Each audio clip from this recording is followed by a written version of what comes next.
Okay, we're live. That works Always better, just doesn't it? think the music comes in at that point. We're not quite there yet.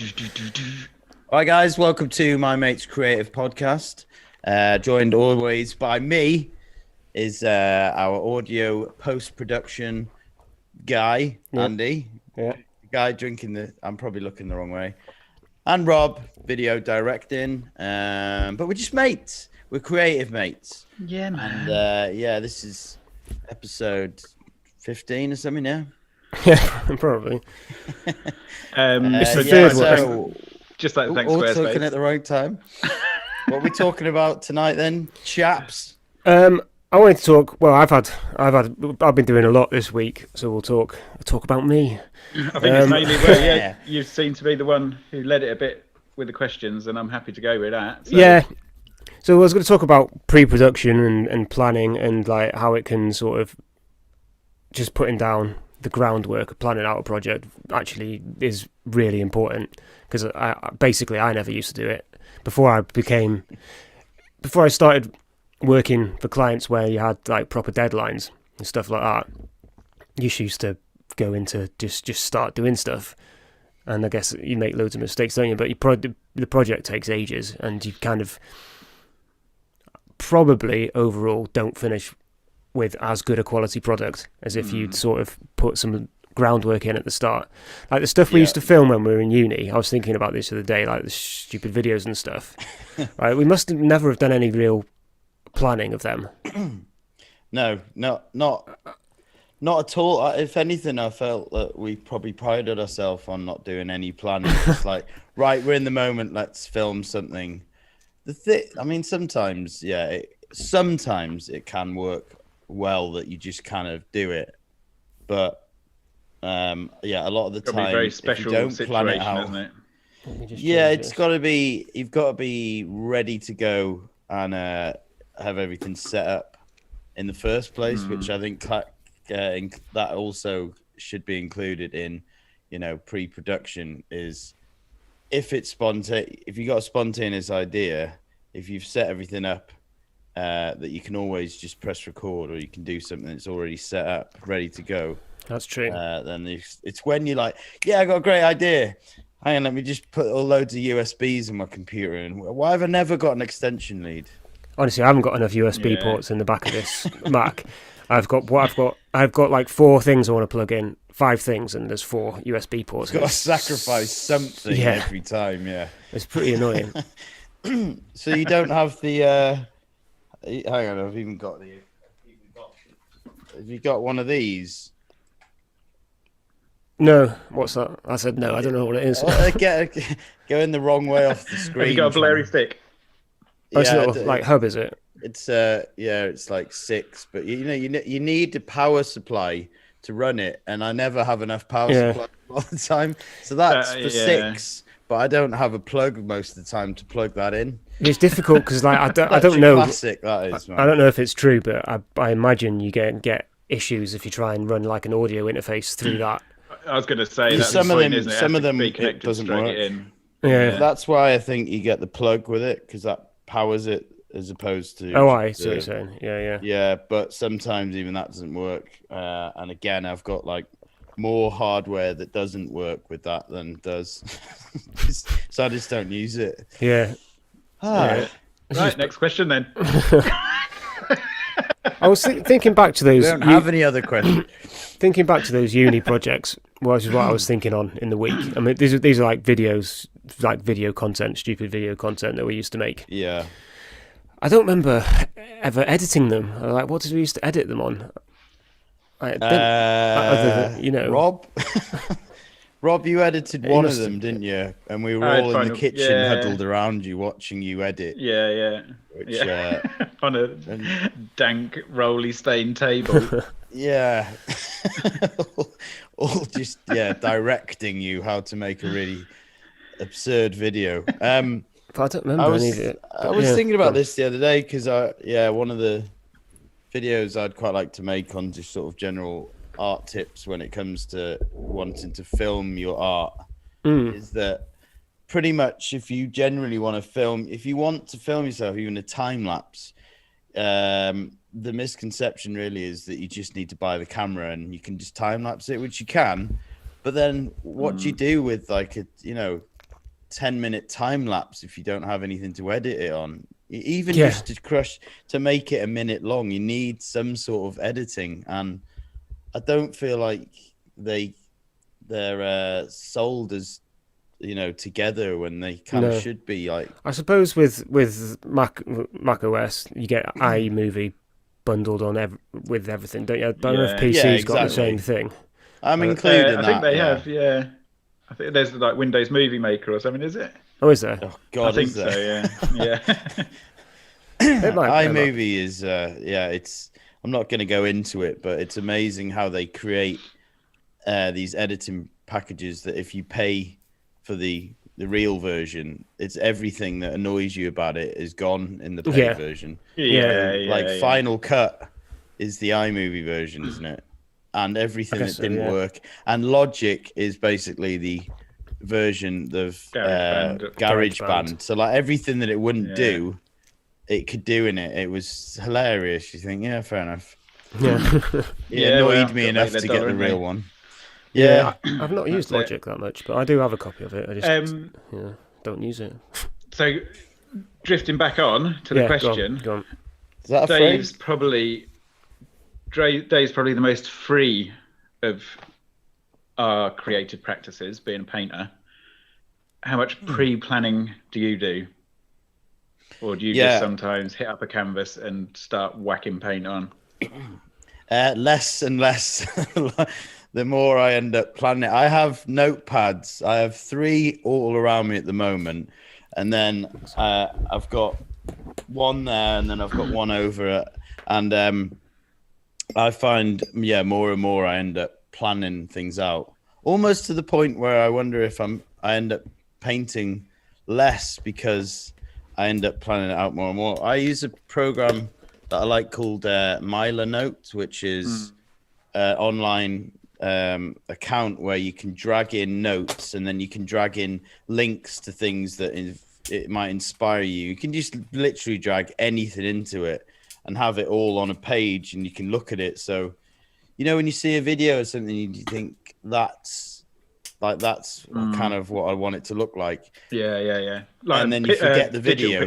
Digital pinboard, basically. Yeah. I've found that's really helped, especially with when I'm trying to do something that's a mixture of film and color. And Andy looks like he's about to do some sort of amateur I think he might be being murdered.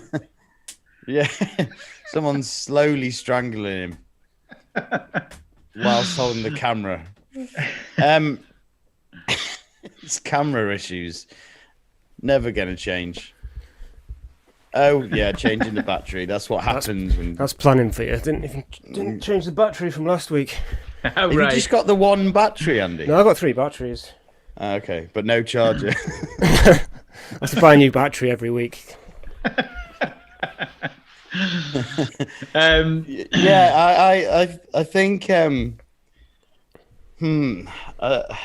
not surprised that I didn't used to write things down as much, but I feel like I've started to sketch more than I used to, and I see that I've realized that's planning as well, as in, well, it is, isn't it? Yeah, it's those times of the day where you don't really want to do the big thing like a full painting, but you get frustrated if you're not being creative or thinking about it.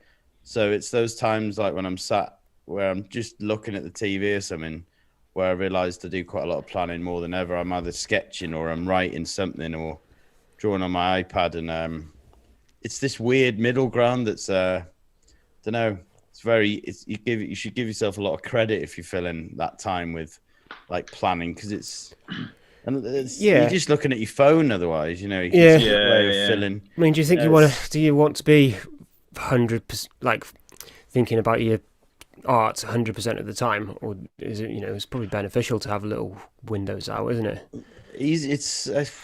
I always think that I'm not doing enough, so that it's only when I speak to some people who think I do loads, and you sort of, that classic what's they call it? What were we talking about? You know, when you just look up to people who you just assume are just never stopping work. Yeah. The amount that they seem to produce online, and that's all you have in your head. It's just someone else gives you more perspective. Like, you do loads. Yeah. Yeah, I think it's beneficial to have time out as well, because if you just keep your brain active all the time, you never have time to like process what you're doing. And sometimes you need to take your brain out of that space and let it, like, you know, like a computer would, it's doing a task in the background and it sort of churns that thing through that you're doing. And then you come back to it fresh and you're like, oh yeah, got the answers to that or whatever. Do you know what I mean? It's like, it's quite important, I think, to have a little bit of space from it. Not loads, but I find perspective. Yeah, I find I have to have a lot of breaks because you get fatigued listening to the same song, you know, we all go day. Ear blind almost, don't you? Yeah, basically, it's called ear fatigue. Was how they refer to it. And you just stop hearing the details.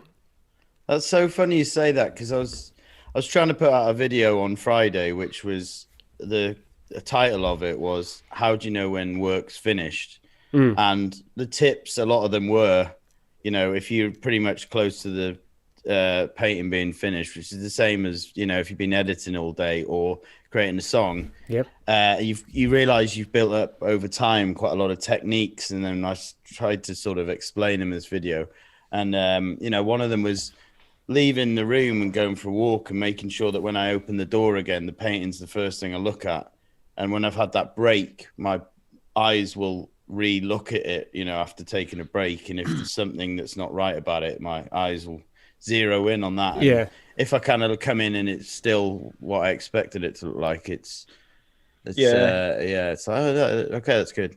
It's similar to when I'm like when I'm writing stuff, like I'm like fictional stuff, like if I'm doing novels or short stories, I'll leave it for like 6 months just so that I've almost forgotten about Stephen King. Yeah. But so that's what you got to do, man. Then like you go back to it and it's like someone else has written it, and so you can just see then that, like, it's you see where all the failings are because you're just too close to it otherwise. Yeah.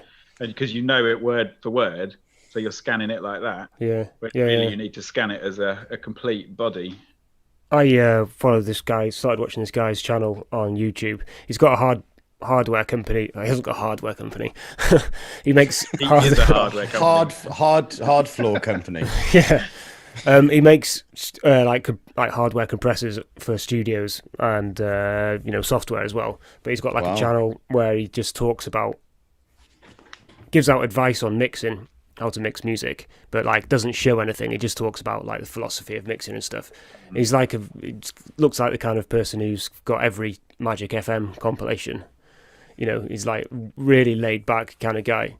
But his last video was about how do you know which mix is the best, is the one. You know, he does like, because he's not doing stuff as high volume as me, you know, because his clients pay more, so he does like 6 mixes of the same song. And he says often so he'll do them all, then go away and come back, and then really it's about the one which has got like the right sort of, this grooves the best. And it's it's not even, most of the time it's not even the one which is like technically mixed the best. It's just the one which has got the most feeling to it, which is quite interesting. I think it's, from an audio point of view, that must be so hard sometimes to accept that as the truth, where as you're progressing, you're learning more and more about pretty much like mastering and frequencies and all that.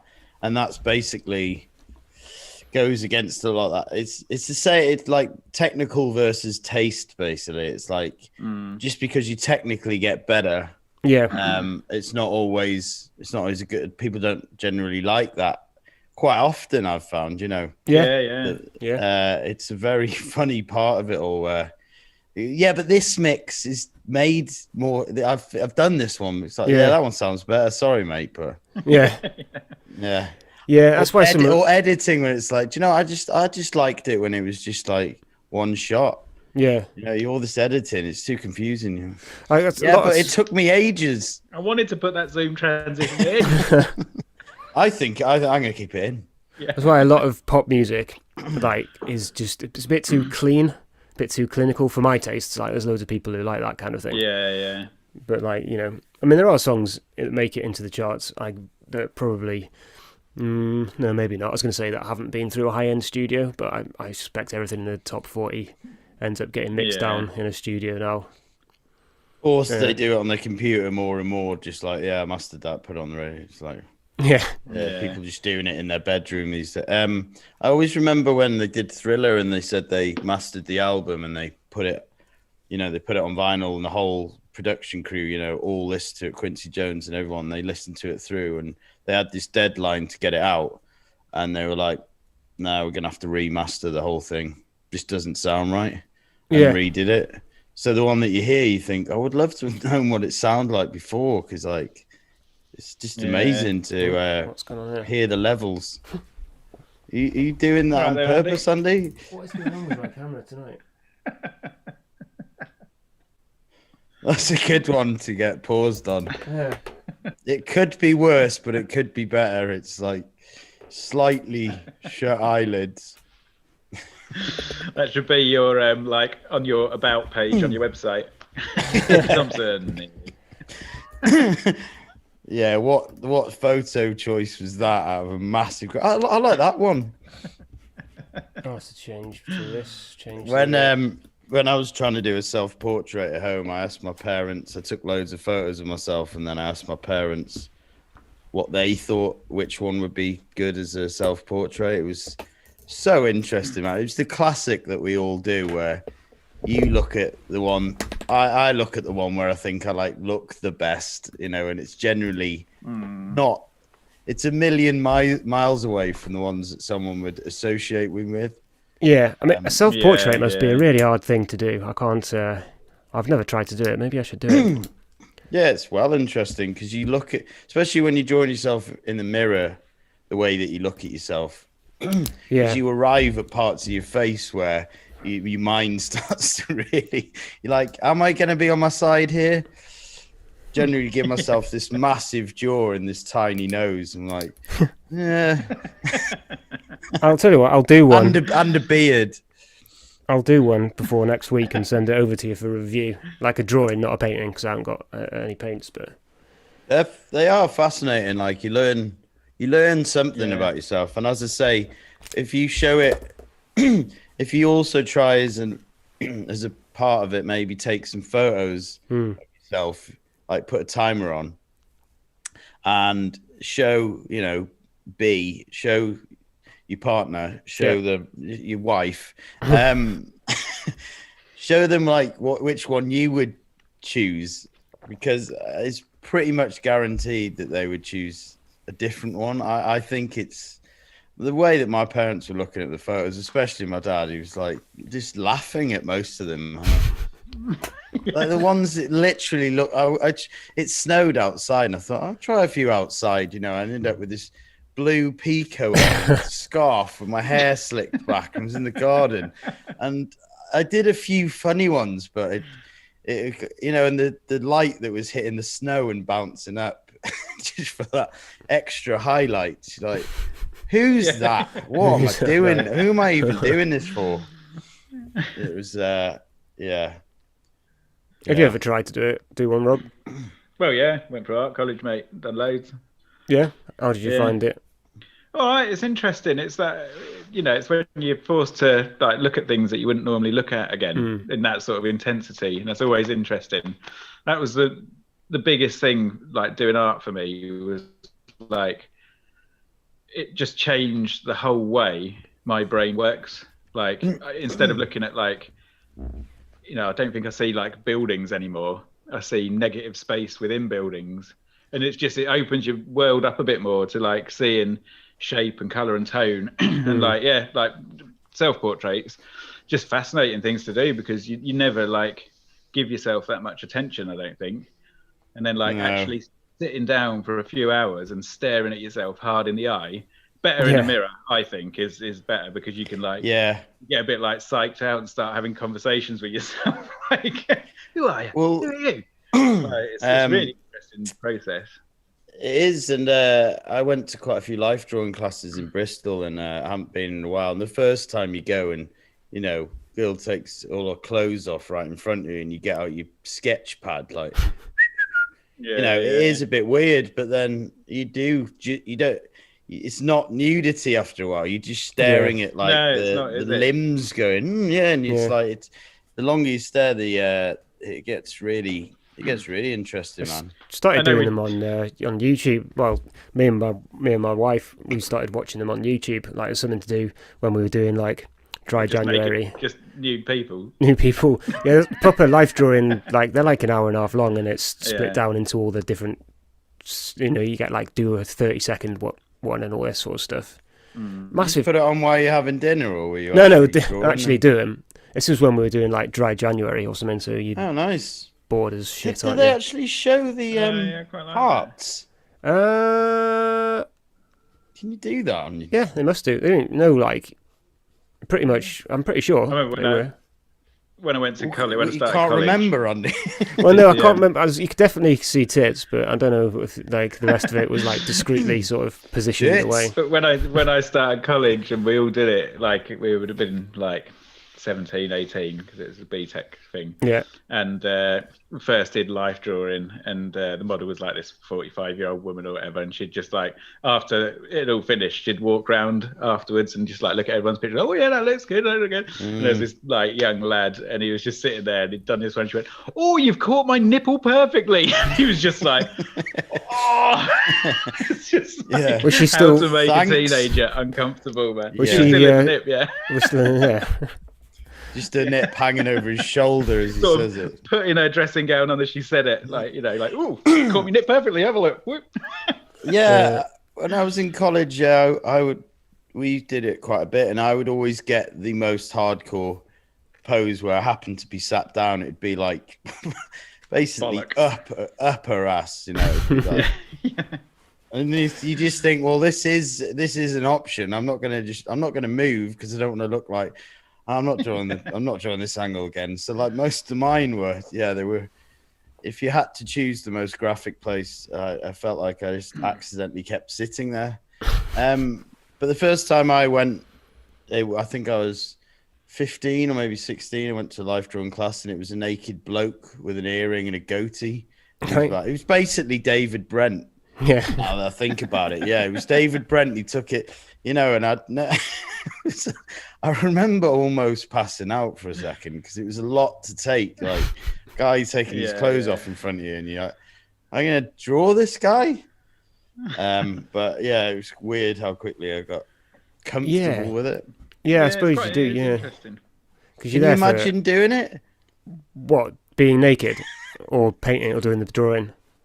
Well, I reckon what my question was, can you imagine being naked and being drawn? Not just can you imagine being naked, but... I have been a model before, but I had my clothes on, and that was quite an interesting experience. I used to get paid for it. Like one of our mates owned this art studio, and so she used, you get paid for, I don't know how much it was, like $10 a session or whatever for an hour. And all these 60-year-olds would come and draw you and paint you and stuff. It was really interesting, man, being scrutinised like that. I don't know if I could sit in the same position for an hour. It was pretty difficult, days.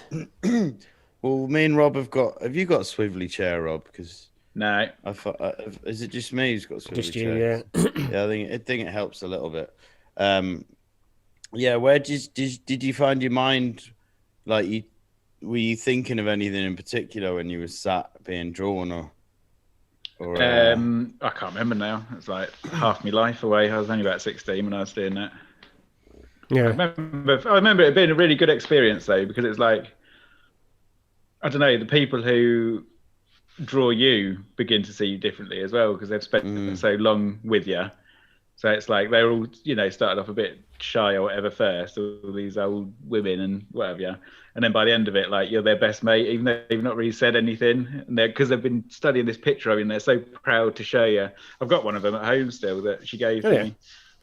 Yeah. Right. It must be. Go on. No, it's right. Was there much good work? Like, what was the level was it pitched at? Pretty shy, really. But Do you tell them that? It's shit. Yeah, it's all shit. Oh, lovely, thanks. I'll put that up in my bedroom. Who's this? Who's this? Who have you been doing? But it's funny because because it's interesting. Be on the I other watched. side of it. There was a comedy on these two comedians, and they try different areas of art. Some program that's on TV at the moment, and they do some life drawing, but they were doing it with clay. And the guy they were the guy that they were using as the model, they're in some college in London, and I was watching my parents. My mum was like, "That guy's got a really weird face." She was like, "Look at that guy," and I was looking at him like straight away. I thought that would be. I can totally get why they've chosen him, because like the proportions of him were pretty weird. But from my point of view, personally, I was just like that. Yeah. I'd much more prefer to paint someone like that. Yeah, well, because there's good-looking person. Because you'd rather have there's an old more person like character, more to sort of bring out in the painting. Way more. Yeah, I mean, yeah. Beautiful young woman is like, it's not that great because it's just all flat skin, really, isn't it? You want some really hard old guy, like Well, yeah, they're very hard female paintings. I was just scraping half the oil off one today because it looked more like she had a beard here instead of shadow, which, if you're painting a guy, it's just not an issue. Yeah. But yeah, it's just everything's way more delicate when you're painting women. So if you get the proportions wrong in certain areas, particularly, man, it's just a bloke in a wig, like that one bit wrong, and you're like, yeah. I watched this guy on YouTube who does like fine art restoration, like historical paintings and stuff. Some of those old historical paintings, like massive paintings that he restores, but like the skin tones, like the blend, like like when you paint like a cherub or something like that, like there's just the blending of the tones on the skin. There's not like any obvious changes of color. You know what I mean? It's so subtle, but there's still like loads of detail in there. Well, Da Vinci, he basically invented a technique like that where it's loads of very, very thin layers of oil mixed with terps, like linseed oil or whatever. They're so fine, and he just builds them up to the point where it's just this one, smooth layer of skin that looks like one layer, but it is more. It's like skin, basically. Yeah. I do prefer the Lucian Freud approach, though. I've got to say, I think he's one of my favourite, like, portrait artists. It's just like it's too cheesy, isn't it? The other stuff. Yeah, just like his magic with a few strokes, and it's like, wow, God, you've created so much there in so little. You say that. I mean, he used to spend years on paintings. He used to get people to come and sit for him like hundreds of times, the same person, same pose, to come back and sit for hours naked for like 100+ hours of doing that over. I mean, that's. What's the longest you reckon you spent on a painting? Not. I think about this because it doesn't really. The problem with a lot of my styles, there's a point where I overwork them, and they get more and more. In my opinion, they get more and more cheesy because they're not as loose, and so I start to keep working at them, and then they become less and less blocky. Do you think your like entertainment side of your work has influenced how you paint in day-to-day scenario?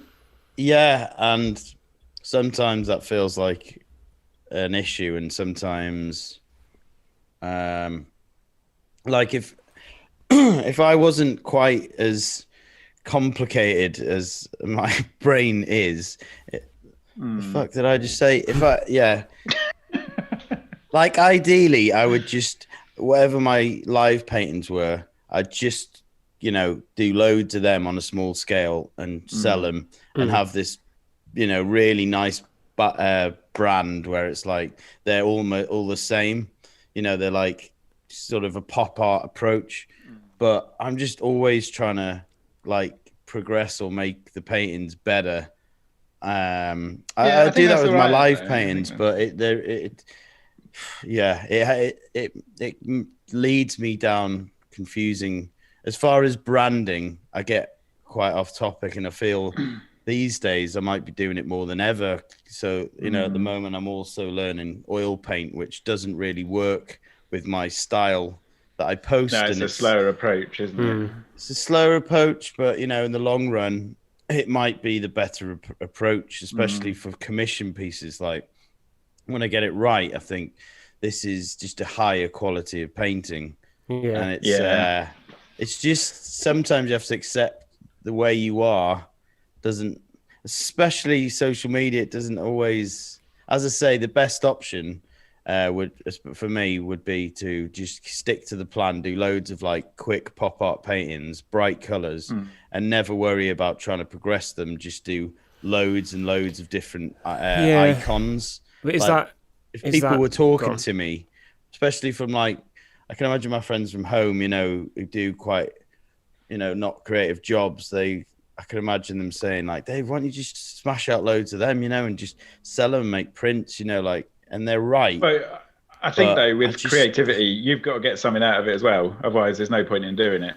Yeah, and I guess my point is, it doesn't always work, does it? I mean, no. This is a good thing to talk about, isn't it? Because it's like the person that got you to a successful level is also the person that a bit later on causes a lot of problems or frustrations at time. There's a guy in my studio we've got to know each other, and he kind of told me this the other day.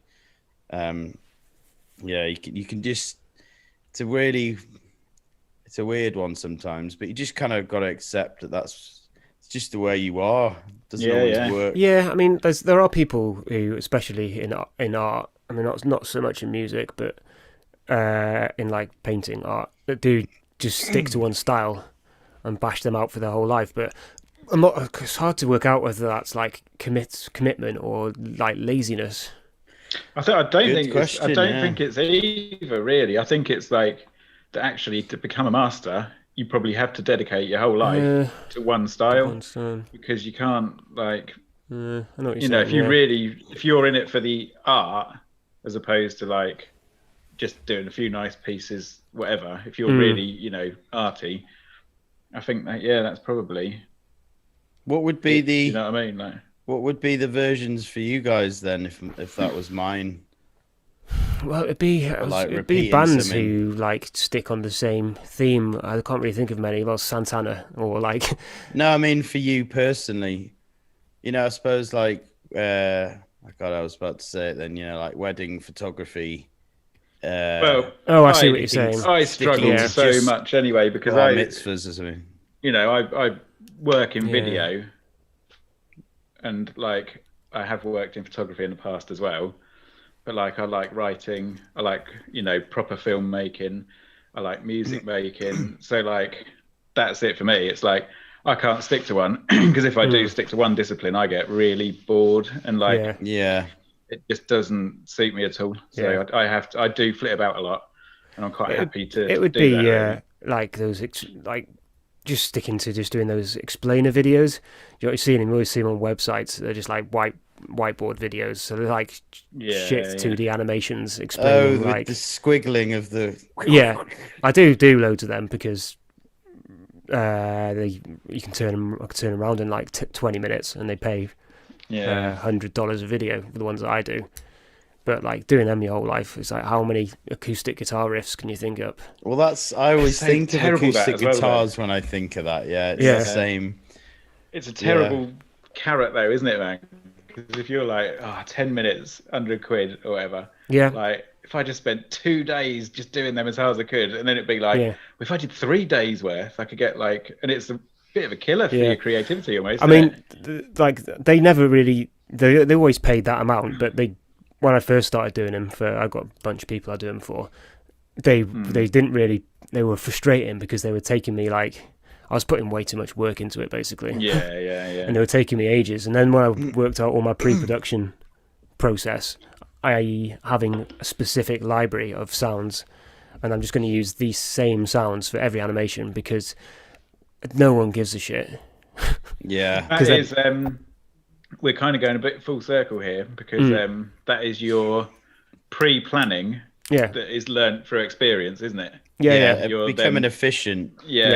Which is where I'm at with my employed work at the moment, which I do find a little boring, because like the pre-planning then becomes just the knowledge that you've already gained, as opposed to actually having to plan out a project and solve problems. Like it's a fair amount of problem solving, but that's the joy of it, isn't it? Really, but that's what you want to be with your trying to film your own personal YouTube channel. You want to get to that point with your own stuff where you've got an efficient setup. Like that's true. Intro and all that. You even got sound effects and everything. Like that's you want to sort of take it from one thing that you got bored of and start applying it to something else. So some in changes, but the other pro things you just like transfer over, and that's it. Sort of. I think that's development, isn't it? It's like it's small increments like that. Same idea, different situation, and then just build on the next thing from that. Really, in my old job, it was a lot more free. I used to do all the videoing, all the editing, and no one was really bothered what we did. So I just set myself challenges every week. I was like, right, this week it's going to be mainly like a transition-led video. This week I'm going to do like a top-down video. This week I'm going to do whatever. And because it was all for half it was for social media, so it didn't really matter. You could have these like you just play around. Yeah. And as long as it semi-worked, it was like they got the likes or whatever. Yeah. They were quite happy, and it was a real good playground just to be right, and give yourself a little challenge every week just to learn stuff. Really. Was this when you were doing? Was this all the like the outdoor brands and stuff? No. This was when I was working for like a food channel, doing like sort of recipe videos and stuff like that. I didn't even know you did that. There you go. There you go. When was that? Doing vlogs for Gordon Ramsay. Yeah. It was really good. I mean, I got so proficient on After Effects. I knew it like the back of my hand. Started out the other day, cannot remember a thing. Like, I can't remember how to get a composition up. It's unbelievable. Yeah, it goes out the window pretty quickly, that kind of stuff. I used to do a lot in Max. I used to do a lot in Max MSP, and like especially when I finished uni, which is just like a programming environment. Yeah. For visual based programming environment. Can't use it at all now. It's a massively complicated program, and as soon as you dip out of it, you just I can't be bothered learning that again. Yeah, that's it, isn't it? Is it like Studio Max? Is it? No, it's it kind of looks like a sort of a flow diagram. Basically, you start up with a blank page, and then you just sort of like build audio components through like typing code in and stuff. I mean, it's not as nerdy as it used to be because they've sort of got a good user interface now, and it can like predict what sort of code you want. You only have to start typing it in, and it will like autofill. So you don't have to be a total nerd, but it's unnecessary for me now because too much workflow.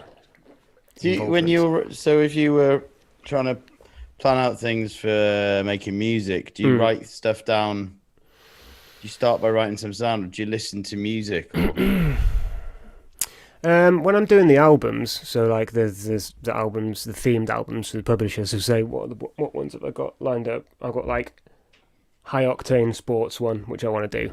So it's like like extreme sports music. So I will have a listen round to other albums. Ski Sunday on repeat. Yeah. All that, yeah. Just, and just to get an idea, yeah. But just ultimately, what I'm trying to do with my production music is not sound too much like other people. I mean, most of the companies want it just to sound like everyone else, but be new, so that they've got a new album to hawk around, and because like TV networks are a bit shy really about trying to push the boundaries with their background music because it's just there as like wallpaper. But I did get an album signed start of this week, just gone, which I've been making more as all the songs were like sort of more like feature songs for a scene rather than to go in the background. Nice. So I've got that signed up to BMG this week. Nice. It was quite hard. Yeah, cheers. It was quite hard to get someone to buy into the concept of actually an album of like feature songs. So they're not going to have any talking over the top because they've got vocals on and all this sort of stuff. So we'll see. We'll see how that goes. That's pretty good, man. Yeah. So you now make the music for it? I know I have to make the whole album, like master it, make the entire product. Show concept sort of thing, yeah. Yeah, well, you got to give them a totally like finalized product. You got to do all the work, which is like pretty mad. It's like cool. I suppose it's no different to doing a painting than trying to sell it. Really, I don't suppose it's. Well, I have to pitch at the moment, especially because it's all virtual or whatever. I'm pitching more and more for pre-recorded shows, right? And I sort of tell I've made a promo video that they send out, which includes me talking about I'll edit together, and then the other day they were like, "Can you we want you to do a painting and then do an inspirational talk afterwards." I was like, well, if you, for the right price, I could make this sort of 10-minute thing where it's like, just picture loads of slow motion clips and loads of, B-roll with me talking over the top. The more UFC that I watch as well, when it has loads of these promos up to it, the more I picture my studio being like, one light swinging above and basically black and white with me sort of close up, just like slightly frustrated with life, but then dealing with it. Yeah, I've been struggling for years. It's interesting that you've got because it plays well to your sort of like evolving skill set, that doesn't it? Because there'll be people who do roughly what you do, like, and not the same thing, but in the same sort of entertainment field, and they won't necessarily have all the editing skills and stuff, or even the idea, the ability to put some of those concepts together, which kind of like puts you ahead. Funny, isn't it? It's a funny mindset that I think we all have, and you sort of assume that is the norm. But I guess I don't know. It's down to it's a mixture of like being interested that makes you learn something else, and also I think your imagination runs a bit wilder. Like if learning to edit and learn to do that is because I can sort of see it, and I know that if I learn that, it helps. I don't know. It's it's ended up being beneficial. Pretty much all those random things that I start learning, if I stick with them, they become really useful. Yeah. If you just stuck to like, I'm an artist. I don't use Instagram. And I suppose it could be a problem if you're too stubborn. Yeah.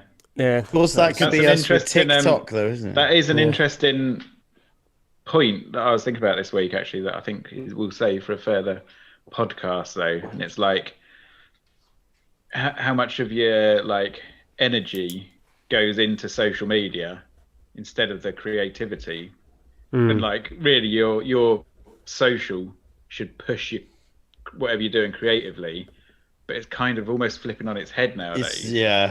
So it's like, how can I shorten it? Yeah, and does that take away some of the creativity? But that's a big topic to like dwell on, I think. Like, is there? That's interesting. Sorry. No, well, one of the things other things we were going to try and talk about this week is to do with quality, and if people like, because I'd like to think that we and most people like will forget about the fact that quality is a sort of transient concept. Everyone's got a different idea, haven't they? Really, of what good high quality is. But like to me, specifically in the audio world, like quality seems to be slipping down and down a little bit, and people just don't really seem to give a shit. Like the reason I started thinking about this is that there was a woman on the Greg James show on Radio 1 who was talking about, she had some viral thing on TikTok, and she's blind, and she does like these little tips about how she gets through life, and she did this one video about how she knows what's inside a jar, and then someone did like a remix to it, and they were like, and it's mad, and it's at like number 16 in the dance charts now, and they played a bit on the radio, and it was like really badly mixed, like but it's like getting See, really high up in the charts, Yeah, dance charts. this it's is where for all the wrong I reasons. was. This is what led me to think about it, because I was like, so you're talking about like quality, obviously, back 30 years ago would have been worse because of equipment, because you didn't have as much equipment. So it's like that Limited, trade-off between so you're getting like better because of equipment, but still actually the quality of stuff that's produced. And for me, it was all about, and this ties in quite well, what platforms you watch them on, because obviously if you go and see a film, you expect it to be higher production value than if you were to go and see watch EastEnders during the week, because like there's just not as much money in EastEnders or whatever. And I think like social media has probably muddied that, because even though it's just another channel, it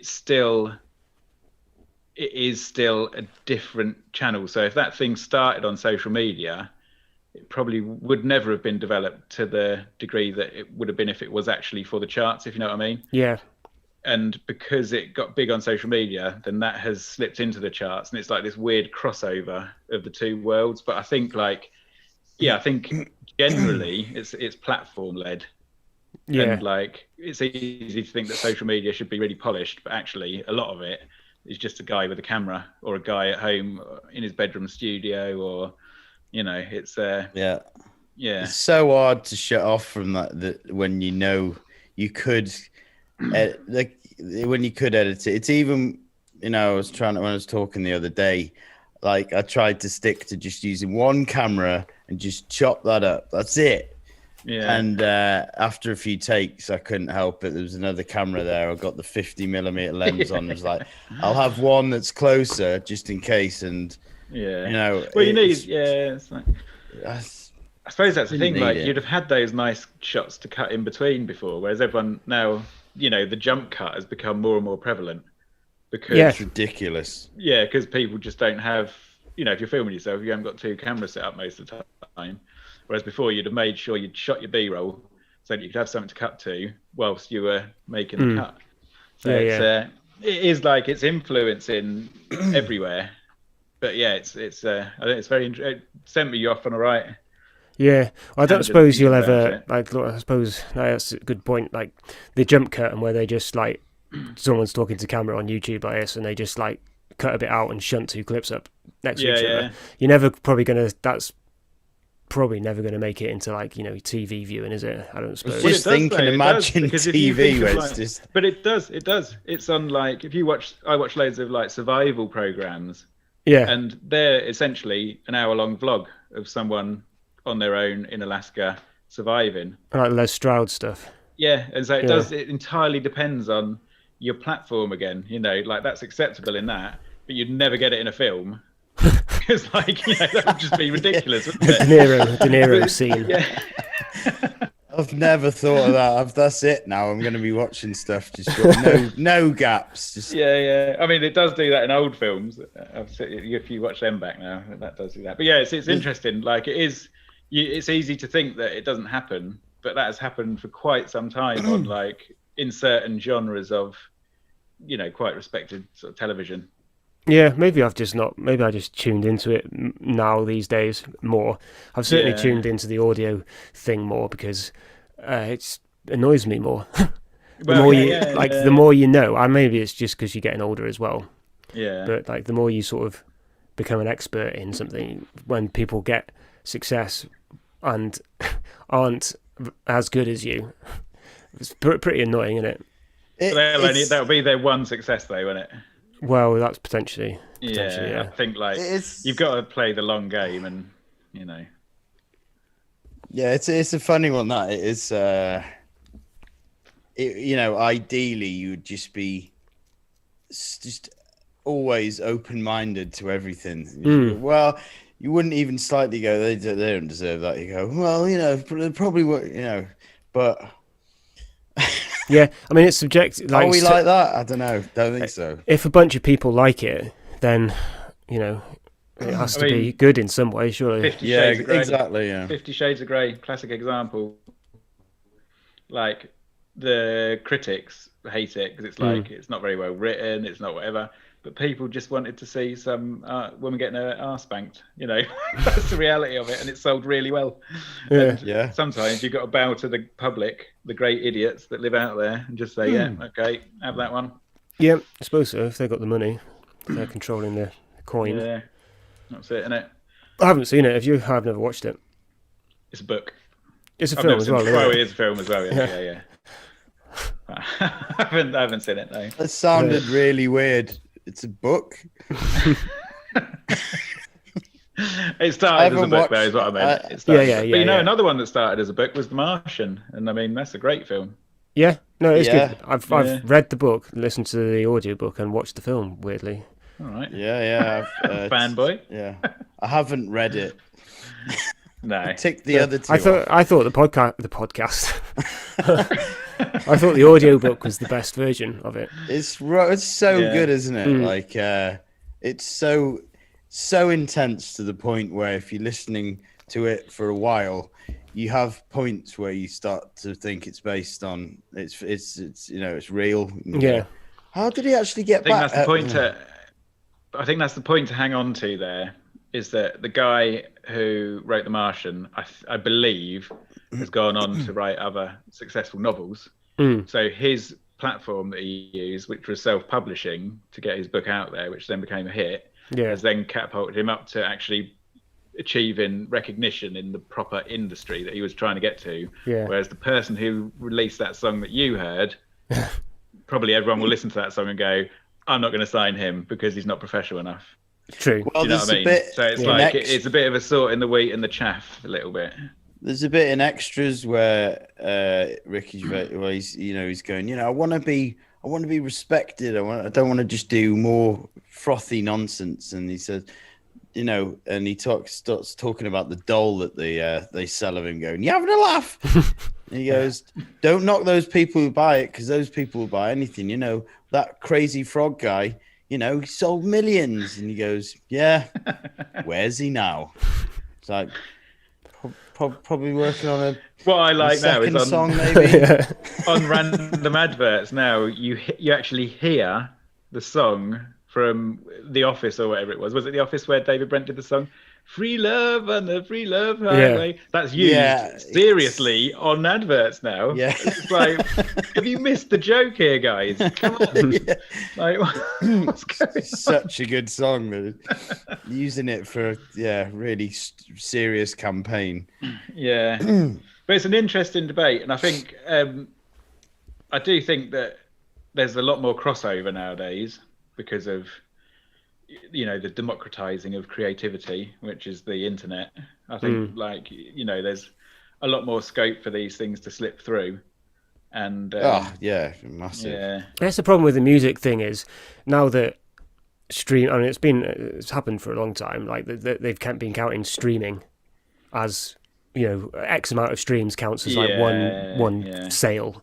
So streaming counts towards your chart position. They're going to have to at some point address that, whatever metric they're using, because people are getting like billions of streams, and that's why you end up with like Baby Shark in the charts and shit. But is streaming like the new buying though? Because like that's how people consume music now, isn't it? Mostly. Yeah, I know it's got to be included somehow. I do understand that, but it's I don't know. It's just like it doesn't mean that anyone's paying attention to it. Like, there's no like barometer of how whether they've liked it or not. They've just streamed it. It's just I think that's like a massive issue as well. That, like I've thought about a lot, and that's how people consume it now. It's like it's not special because it's like there are so many good shows or what look like good shows on like Netflix and Amazon Prime. I'm never going to get the time to watch them all. But like if they were on 20 years ago, that would have been it. The whole country would have been watching them. And now it's just like, that looks amazing. Probably never watch it because there's so much stuff around. You know what I mean? Yeah. It's just like, it's so saturated. It's so difficult to make that sort of, I don't know. It's crazy, really. Like, I don't know how people are meant to. No, I don't know why they push out so much content. Like, no. It's I ridiculous. think But I know people who have watched everything. I know people who must get home from work and sit down and watch Netflix a series a night every night because everything that's on there they've seen. And like, Your oldest lad's probably not old enough to really do much on the internet yet, is he? no. That'd be I always thought that'd be difficult time being a parent and going like, this is YouTube. Oh well, he does. He watches a lot of Hot Wheels on YouTube. That's right. put it on when I want a spare hour, and I came in, and he was just like watching this boy playing with his toys in his garden in America. I was like, I think you should turn that off, mate. That's just greed. I want to see this one. It's a dinosaur car. Well, I was talking to. I'll speak later about it. But I was talking to John yesterday, and he was saying.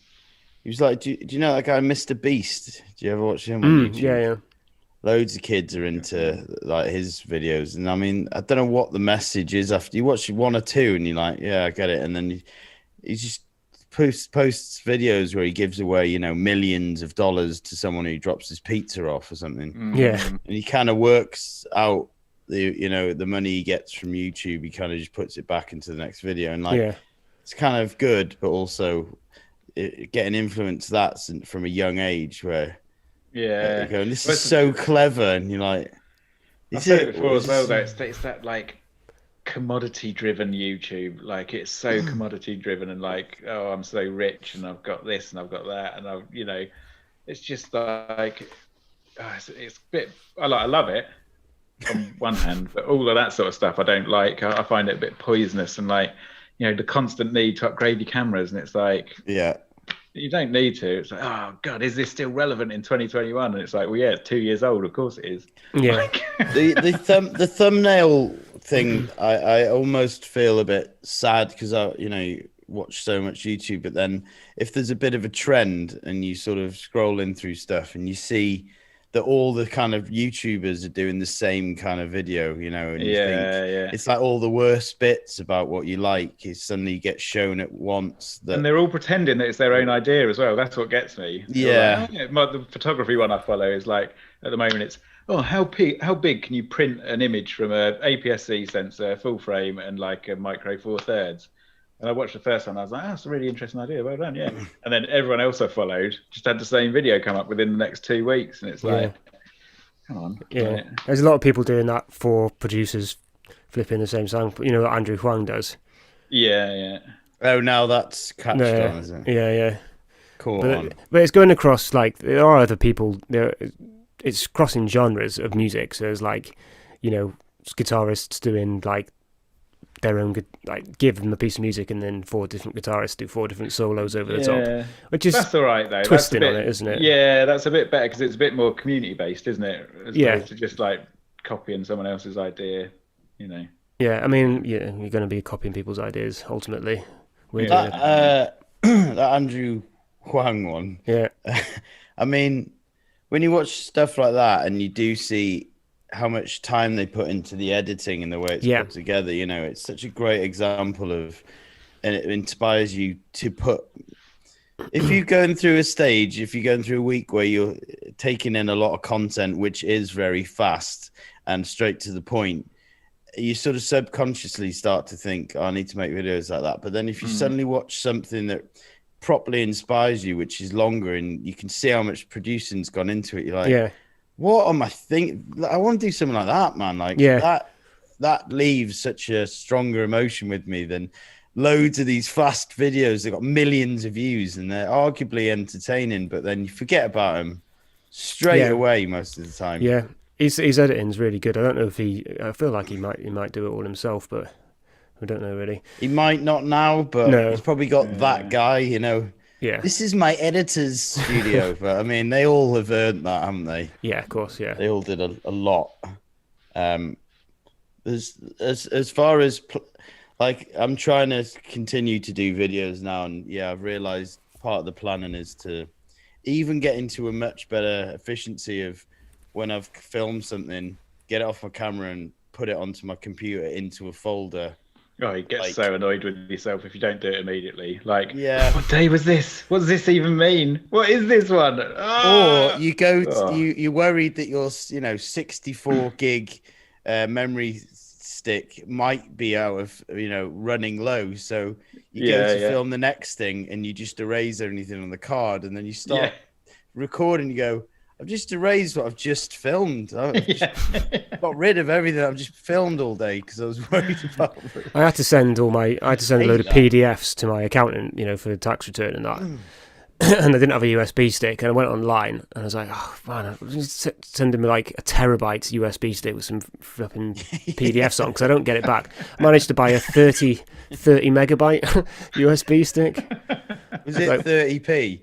It was like £1 or whatever off eBay. I was like, why is this being sold? Nice. There's a stock of them somewhere, isn't there? It takes 3 weeks to arrive. Yeah. I was reading an article about like how to speed up my video editing suite on my computer, and I was like getting well into this article thing. There's some good stuff on here. It's like most most computers now come with 512 megabytes of RAM or whatever, and I was like, close. Something from like 2001 or whatever. Yeah. I was like, oh mate, bastards. Wow, that is very that is miles off, isn't it? Yeah. Right, sure. That's about an hour. Should we wrap it up there? Yeah. That's all right, Let's isn't it? talk I reckon we're getting better at naturally knowing roughly what an hour is. Yeah. 60 minutes. Are we still going? Because we're gonna. Andy, your homework is a self-portrait, is it? Oh yeah, I'll do a self-portrait this week. Yeah, and I'll get it across. I'm not going to post it on my Instagram because it doesn't make any sense. No, on next Sundays you can at least. Oh yeah, because we're doing a video now. I can do a screen share of it. Yeah, do that. All right. I'm actually going to send you one of my short stories, I think. Yeah. Okay. Yeah. Rob, you can do a self-portrait as a photo. Why can't I paint it? Well, I'd like you to paint it, but I wasn't sure if you were up for it. I'd like to draw it, actually. I might draw myself a self-portrait. Should we all do a self-portrait? If I've got 2 bits of homework. Let's do that, yeah. I'll do it. What should I do mine in? Or is it human poo?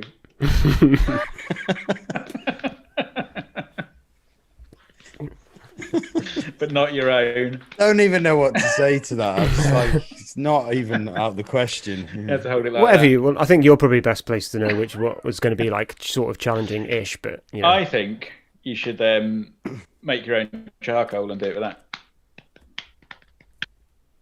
Can't see me doing that. I can't see you doing that either. Yeah. Well, appreciate it. Well, just thinking of where you live and the constraints you have at the minute, not being really able to leave. It's a bit. You can't just have a fire out on the street, can you? Just create some charcoal, mate. It's one of even if I had all of it in front of me, making charcoal, it's not really my area, is it? No, I don't suppose so. You could do it on your studio floor, like Art Attack. Yeah. Yeah. It takes so long to see. He must have been pretty good at pre-production planning, because those have had big things must have taken a lot of planning. Yeah, he must have had a big ladder as well. Yeah, they didn't have drones back then, did they, mate? That camera was high.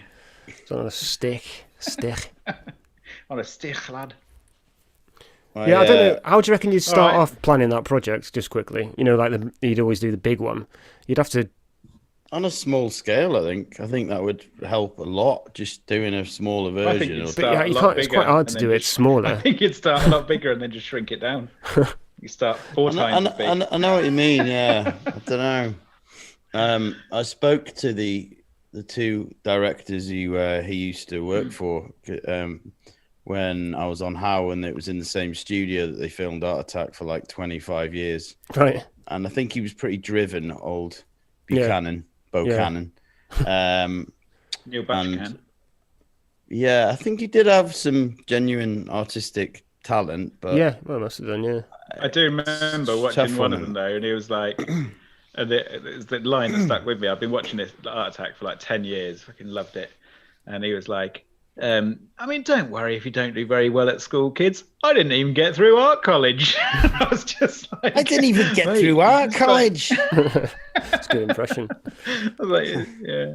Right, yeah. Well, we're getting a bit All off topic now, so we'll stop Yeah. that there. I reckon we've talked about Neil Buchanan in every one so far. Yeah, we'll get him on next week to explain himself. Yeah. First guest, Neil Buchanan. All right, see you, everyone. Nice one. Bye.